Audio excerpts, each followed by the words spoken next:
అభివృద్ధి కార్యక్రమాలలో పాల్గొన్న ఆలేరు శాసనసభ్యులు బిర్లా ఐలయ్య.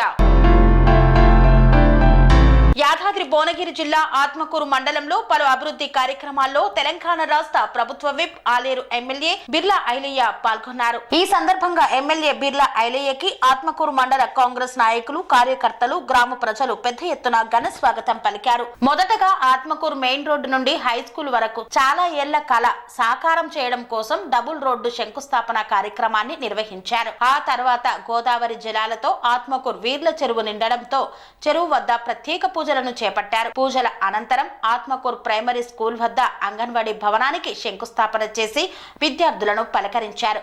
విద్యార్థులతో మాట్లాడుతూ భోజనం ఎలా ఉంది, విద్య ఎలా నేర్పుతున్నారో అడిగి తెలుసుకున్నారు.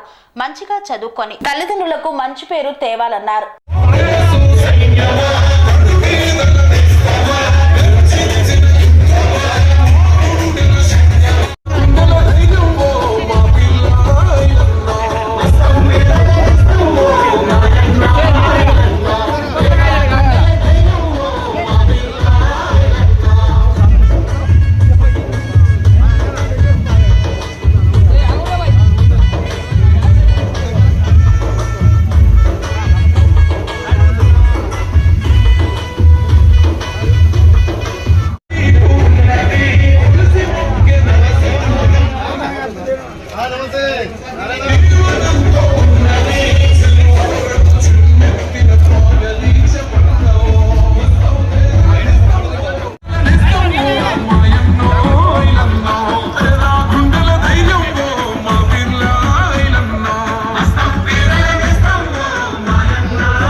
ఒకసారి చూడండి.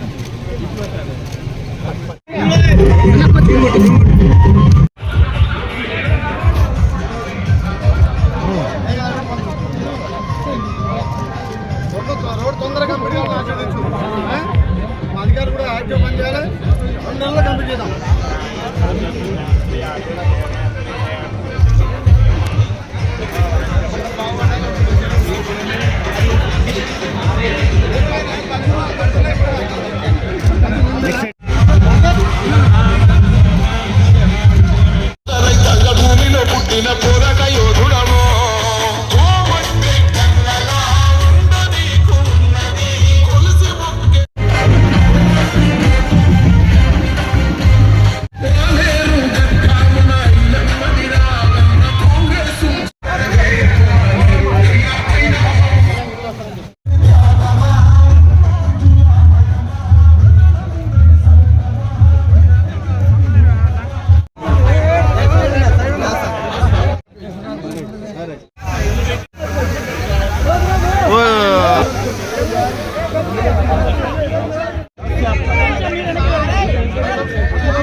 చేయి ఓ అయ్యా చెప్పబడుతుంది.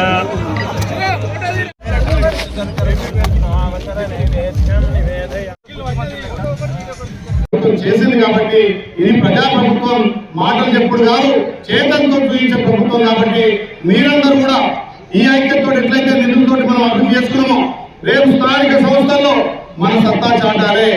మనకు ఆత్మకూరులో మొన్ననే జరిగినటువంటి ఎలక్షన్లో ఎంపీ ఎలక్షన్ కానీ ఎమ్మెల్యే ఎలక్షన్ కానీ మనకు తిరుగు లేకుండా మీరు గెలుపు దాన్ని తగ్గిరు. మరి ఇప్పుడు కూడా ప్రతి గ్రామంలో అక్కడ సర్పంచ్ కానీ ఎంపీటీసీ కానీ వార్డు మెంబర్ మనలు ఉంటే ఇక్కడ కింది నుంచి మీ దాకా మనమే ఉంటాం. ఎక్కువ నిధులు తీసుకొచ్చి పనిచేసే అవకాశం ఉంటుంది. తప్పకుండా మీరందరూ ఎట్లయితే నన్ను భారీ మెజార్టీతో గెలిపించరు, మన ఎంపీ చామల కిరణ్ కుమార్ రెడ్డి భారీ మెజార్టీతో గెలిపించరు, అదే విధంగా రేపు స్థానిక సంస్థల్లో అక్కడ నాయకులు మనం గెలిపించుకుంటే వాళ్ళు కింద స్థాయిలో కష్టపడి నా ద్వారా, మన ఎంపీ ద్వారా, మన మంత్రి ద్వారా, ముఖ్యమంత్రి ద్వారా ఆయా గ్రామాలను అభివృద్ధి చేసుకునే దిశగా పోతాం. కాబట్టి దయచేసి ఒక్క నెల రోజులు అందరం సమిష్టిగా కులగణన కూడా చేసినాం. కులాల వారిగా రిజర్వేషన్ వస్తాయి, అన్ని కులాలకు ప్రాధాన్యత ఇస్తుంది. గత ప్రభుత్వం రిజర్వేషన్ తగ్గించింది, ఈ ప్రభుత్వం ద్వారా ముఖ్యమంత్రి రేవంత్ రెడ్డి గారు బీసీ కులగణన చేసింది కాబట్టి రిజర్వేషన్ కూడా పెంచుకుంటాయి, అందరికి అవకాశం వస్తాయి. కొందరికి అవకాశం రాని వాళ్లకు తప్పకుండా నామినేట్ పదవిలో నేను భర్తీ చేస్తా, కొందరికి పార్టీ పదవులు కూడా భర్తీ చేస్తా. ఎవరు కూడా ఎదురాడకుండా స్థానిక సంస్థలు నడిపించి మళ్ళీ పూర్వవైభవం లేవాలి, గర్వించడం సాధించాలి. ఏ గ్రామం ఒక గ్రామం కూడా వదిలిపెట్టకుండా రేపు స్థానిక సంస్థల్లో మన సత్తా చాటాలి. అందుకు మన కార్యకర్తల యొక్క నాయకులంతా కూడా కష్టపడి రేపు జరిగే స్థానిక సంస్థలు ముందుకు పోతే ఇంకా ఈ ఆత్మకూరును అగ్రగామిగా ఉంచడానికి నిరంతరం పనిచేస్తాం. నేను మీ బిడ్డగా ఒక మాట ఇచ్చిన, ఒక్క రోజు కూడా రోజు మీ పని అవసరమైతే ముఖ్యమంత్రికి మండలానికి రోజు తిరిగినా నేను సాధిస్తా. రేపు గ్రామ పంచాయతీలు స్థానిక సంస్థల్లో మీరందరూ కష్టపడి నాకు బలాన్ని ఇచ్చినట్టయితే కింది స్థాయి నుంచి పైదాకా కష్టపడి పనిచేసి అభివృద్ధి చేసుకుంటామని చెప్పి తెలుస్తూ గత ప్రభుత్వాలు అభివృద్ధిని మర్చిపోయాయి. ఈ ప్రభుత్వం అభివృద్ధితో పాటు సంక్షేమంతో పాటు ఇతరుల హామీలతో పాటు రైతులకు పెద్దపల్లి వేస్తాం. ఇలా రైతులకు 500 బోనస్ ఇస్తున్నాం. పండించిన పంటలు వారం రోజులు కొనుగోలు చేసి ఉన్నటువంటి 3 రోజుల్ని ఇలా రైతు ఖాతాలు ఇస్తున్నాం. సన్న ధాన్యాన్ని ప్రోత్సహిస్తున్నాం. సన్న ధాన్యానికి 500 బోనస్ ఇస్తున్నాం. మళ్ళీ ఆ సన్న ధాన్యం మన ప్రవేశం ద్వారా ఇలాంటి స్కూళ్లలో డెవలప్మెంట్ కోసం, ఈ స్కూళ్లలో సన్న బియ్యం వేయడం కోసం ఆ రైతు మారుతుంది. కాబట్టి రైతులను ప్రోత్సహించాల్సిన అవసరం ఉంది. రైతులకి ప్రభుత్వం పెద్దపల్లి వేస్తుంది. స్కూల్ అభివృద్ధి కోసం కూడా ఈ ప్రభుత్వం బాధపడుతుంది. గత ప్రభుత్వం స్కూళ్ళను పనిచేస్తే 5,000 స్కూల్ ముట్టుపడ్డాయి. కానీ మనం ప్రతి గ్రామంలో బడి ఉండాలి, గుడి కింద బడి ఉండాలని చెప్పి మన గౌరవ ముఖ్యమంత్రి నిర్ణయించి ప్రతి స్కూల్ కూడా మననే అమావాస్య పాఠశాల నిర్మించడం. ఈ పాఠశాలలో కూడా ఇంకా డైనింగ్ హాల్ లేదని చెప్పి పెద్దలు చెప్పడం జరుగుతుంది. తప్పకుండా దాన్ని కూడా ఎన్ని మందులు చేస్తా. పిల్లలు కూడా మధ్యాహ్నం భోజనంకు మంచి నాణ్యమైన భోజనం, అదేవిధంగా రైతు ఛార్జీలు, కాస్మెటిక్ ఛార్జీలు వేసే ప్రభుత్వం అంటే మనదే. కాబట్టి ఈ ప్రభుత్వం అందరినీ సహాయ సహకారాలతో ప్రజా ప్రభుత్వం కాబట్టి ఏదైతే మనం జరిగినటువంటి ఎలక్షన్ లో భారీ మీద ఇచ్చినటువంటి మన మండలం రేపు స్థానిక సంస్థల్లో అదే తరహాలో ఇంకా ప్రతి గ్రామంలో కాంగ్రెస్ కార్యకర్తల యొక్క మనం పనిచేసి విజయాలు సాధించాల్సిందిగా ఈ మండలం మీద ఇంకా దృష్టి పెట్టి అన్ని విధాల మండలాన్ని ముందుకు తీసుకుపోతా. రేపు సంక్రాంతి పిల్లల నుంచే సంక్రాంతి లైటింగ్ తో పాటు ఆ రోడ్లు అకాడమీ లెక్క తయారు చేసే బాధ్యత తీసుకుంటా. ఇంకా కొన్ని గ్రామాల రోడ్లు కూడా ప్రపోజ్ చేస్తాం. ఏ రోడ్డు ఏ ఊరు కూడా దాని బీటీలో మేము ఉండటాన్ని లక్ష్యంతో పనిచేస్తున్నాం. ఎన్ఆర్ఐ సెటిల్ కూడా ఎక్కువ చేసి అన్ని గ్రామాల్లో సీసీ రోడ్లు అక్కడ అన్ని రోడ్లు పూర్తి చేస్తాం మాటిస్తూ ఇంత పెద్ద ఎత్తున ఒక పండుగ వాతావరణంగా నేను మా రాజధాని గురించి ఎలక్షన్ చేస్తున్నాను. అది మా సోదరు కమిషన్లు, సిపిఐలు అందరూ కలిసి మాకు అభిప్రాయాలు చెప్పి పెద్దలు కొంత విషయం కూడా చాలా సంతోషం. ఏ ఊపితో ఇదే స్ఫూర్తితోటి ముందుకు పోయి ఇంకా మండలాన్ని అన్ని అభివృద్ధి చేసుకున్నాం తెలియజేస్తూ ఈ అవకాశం ఇచ్చిన అందరికీ కూడా పేరు పేరు ధన్యవాదాలు.